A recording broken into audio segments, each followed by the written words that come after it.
What's your thoughts on the advantages or the wisdom of also seeking outside counsel? Like, hey, we're all on board, but we may be falling victim to groupthink. So maybe some external consultants or people that have preceded us, maybe some trusted colleagues in the industry and all of that.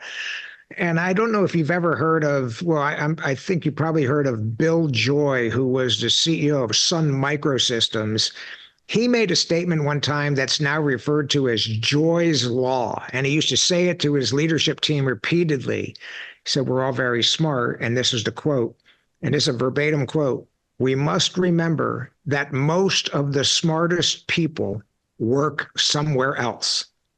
In other words, we're really smart, Sun Microsystems, but let's take a pause and not be too proud or arrogant to think that we can't at least get validation from outside the organization, and or maybe some, hey, you might want to watch this. We tried that and it didn't work out in our transformation efforts. Any thoughts on the benefits of seeking outside counsel as well? Yeah, I would maybe define it just slightly different than the way you posed the question, meaning how do you let the outside in? In some cases, that might be counsel, through consultants, for example.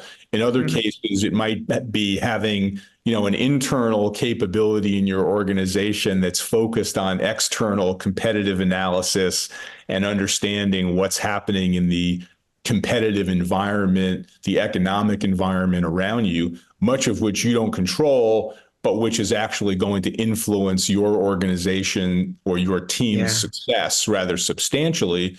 Most organizations not only suffer from, groupthink, like you were talking about earlier, but also suffer from, an overly rosy, internally oriented perspective of what's going on. We're great. We think we're great.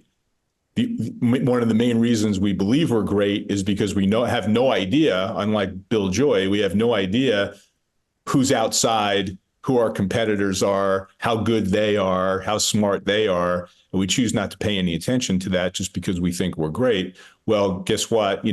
Almost invariably, somebody's going to eat your lunch if you forget to look around you externally and better understand what's happening outside.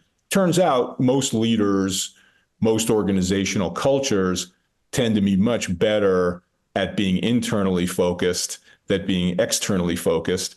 You need a balance of both in order to understand what the changing conditions are around you that are requiring large-scale transformational change to take place in the first place.